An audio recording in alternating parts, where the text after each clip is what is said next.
नमस्कार दोस्तों, स्वागत है आपका teaching pro mister YouTube channel पर। आज हम आपके लिए भाज्यता से संबंधित प्रमुख नियम लेकर आए हैं। तो आइए देखते हैं भाज्यता के नियम कौन कौन से होते हैं। सबसे पहले हम दो से विभक्त होने का नियम देखेंगे। दो से विभक्त होने के नियम में कंडीशन होती है कि संख्या के इकाई का अंक कितना होना चाहिए? 0, 2, 4, 6, 8। यदि किसी संख्या के इकाई का अंक 0, 2, 4, 6, 8 है तो वह संख्या 2 से विभक्त होगी। आइए एग्जाम्पल के थ्रू समझते हैं। जैसे हमने एक संख्या लिख दी 766, तो इस संख्या में हम देखते हैं कि इसका इकाई का अंक कितना है? 6 है, तो क्या होना चाहिए? 0, 2, 4, 6, 8। तो इनमें से 6 है तो यह संख्या 2 से विभक्त होगी। इसके बाद और देखते हैं 5674। संख्या का इकाई अंक 4 है तो वह संख्या 2 से विभक्त होगी। इसी प्रकार देखते हैं 598। संख्या के इकाई अंक कितना है? 8, तो वह संख्या 2 से विभक्त होगी। अर्थात हम कह सकते हैं कि यदि किसी संख्या के इकाई का अंक 0, 2, 4, 6, 8 हो तो वह संख्या 100% 2 से विभक्त होगी। आइए इसी प्रकार हम 3 से विभाज्यता का नियम या 3 से विभक्त होने का नियम देखते हैं। 3 से विभक्त होने के नियम की कंडीशन होती है कि संख्या के अंकों का योग 3 से विभक्त हो। अर्थात यदि संख्या के अंकों के योग में 3 से पूर्ण भाग चला जाए तो वह संख्या 3 से विभक्त होगी। आइए एग्जाम्पल के थ्रू समझते हैं। जैसे हमने एक नंबर लिख दिया 1743। इसके अंकों का योग निकालो। 1 + 7 + 4 + 3 कितना आएगा? 1, 7, 8 और 4 12, 15। 15 में 3 का भाग 2, 3 5 15 भाग चला गया तो हम कह सकते हैं कि यह संख्या 3 से विभक्त होगी। इसी प्रकार हम एक नंबर और लेते हैं 513। तो इसके अंकों का योग निकालो। कितना आएगा? 5 + 1 + 3 अर्थात कितना आएगा? 5 और 1 6, 3 9। इसमें 3 का भाग 2, 3 को 9 पूर्ण रूप से भाग चला गया तो हम कह सकते हैं कि यह संख्या 3 से विभक्त होगी। आइए इसी प्रकार हम 4 से विभक्त होने का नियम देखते हैं।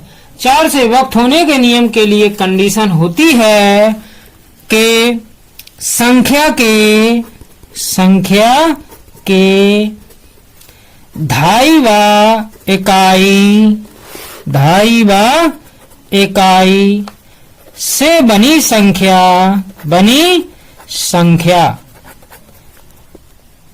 4 से विभक्त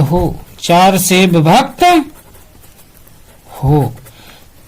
अर्थात दूसरे शब्दों में हम कह सकते हैं कि यदि किसी संख्या के ढाईवा इकाई से जो संख्या बनेगी उस संख्या में हम 4 से भाग देंगे। यदि भाग पूर्ण रूप से चला जाए तो वह संख्या 4 से विभक्त होगी। आइए एग्जाम्पल के थ्रू समझते हैं कि जैसे एक नंबर हमने लिखा 1864। तो यहाँ से देखेंगे कि संख्या का ढाई कितना है? 6 और इकाई कितना है? 4। तो ढाई इकाई से हमको एक नंबर मिला 64।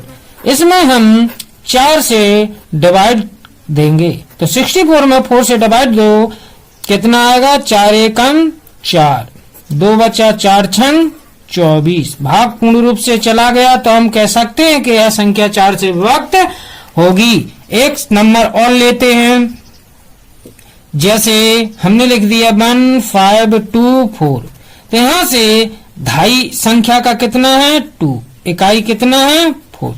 ढाई इकाई से मिलकर बनी संख्या कितनी? 24। 24 में 4 से डिवाइड दो, कितना आएगा? 4 छंग 24। भाग चला गया, अतः हम कह सकते हैं कि यह संख्या 4 से विभक्त होगी। आइए इसी प्रकार हम 5 से भाज्यता का नियम या 5 से विभक्त होने का नियम देखते हैं। 5 से विभक्त होने के नियम में कंडीशन क्या होती है कि यदि किसी संख्या के इकाई का अंक 0 या 5 है, 0 या 5 है, तो वह संख्या 5 से विभक्त होगी। यदि 0 5 नहीं है तो वह संख्या 5 से विभक्त नहीं होगी। अर्थात 5 से विभक्त होने के नियम में कंडीशन होती है कि संख्या के इकाई का अंक 0 या 5 होना चाहिए। आइए एग्जाम्पल के थ्रू इसको समझते हैं। जैसे हमने एक नंबर लिख दिया 110, तो संख्या का इकाई अंक कितना है? 0, तो यह संख्या 5 से विभक्त होगी। इसी प्रकार हम दूसरा नंबर लेते हैं 315, तो इसका इकाई अंक कितना है? 5, तो यह संख्या 5 से विभक्त होगी। यदि हमने संख्या 102 ले ली तो यहाँ पर इकाई का अंक 0 या 5 नहीं है, तो यह विभक्त नहीं होगी। अतः हम कह सकते हैं कि 5 से कोई संख्या तभी विभक्त होगी जब उसके इकाई का अंक 0 या 5 हो। आइए इसी प्रकार हम 7 से विभक्त होने का नियम देखते हैं। 7 से विभक्त होने का नियम क्या कहता है कि यदि किसी संख्या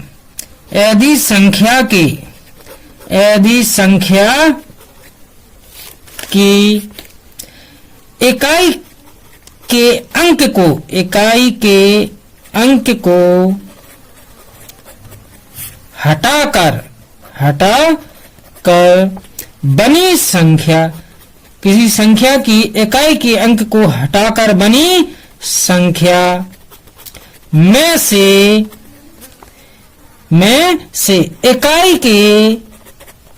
के दो गुने को घटाने पर जो संख्या प्राप्त होती है तो वह 7 से विभाजित संख्या होगी। आपकी समझ में नहीं आया होगा तो आइए हम इसको उदाहरण के सहायता से समझते हैं। जैसे हमने एक नंबर लिया 343, तो हमने क्या किया कि इसका इकाई अंक छोड़ दिया, तो संख्या कितनी प्राप्त हुई? 34। अब इस इकाई के अंक को दोगुना कर दिया, 3 दूनी 6 प्राप्त हुआ। इसमें से सब्ट्रैक्ट कर दिया, कितना बचा? 28। अब 28 में 7 से डिवाइड देंगे, 7 चौको 28। भाग चला गया तो हम कह सकते हैं कि यह संख्या 7 से विभक्त होगी।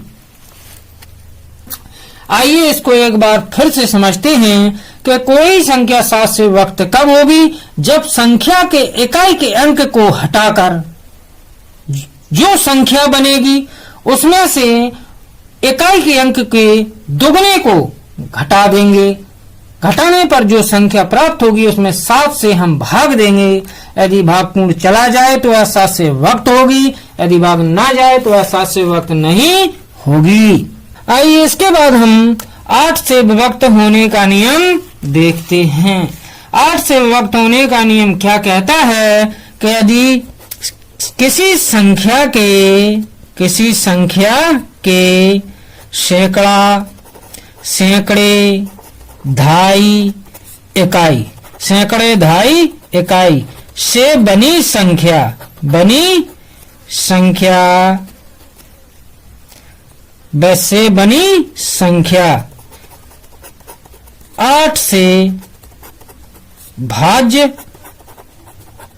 होगी, 8 से भाज्य होगी। यदि हम कह सकते हैं कि यदि किसी संख्या के सैकड़े दहाई इकाई से बनी संख्या में 8 से भाग चला जाए तो वह 8 से विभक्त होगी, और भाग ना जाए तो वह विभक्त नहीं होगी। आइए इसको उदाहरण की सहायता से देखते हैं। तो उदाहरण इसका हमने लिखा एक संख्या 97128। अब इसके हम सैकड़े, दहाई और इकाई, सैकड़ा कितना है 1, दहाई कितना है 2, इकाई कितना है 8। तो सैकड़ा, दहाई, इकाई से एक नंबर बनी 128। इसमें हम 8 का डिवाइड करेंगे। 8 एकम 8, कितनी बची 4, 8 छंग 48, अर्थात भाग चला गया। तो हम कह सकते हैं कि यह संख्या 8 से भाज्य होगी। आइए इसी प्रकार हम एक नंबर और लेते हैं 5240।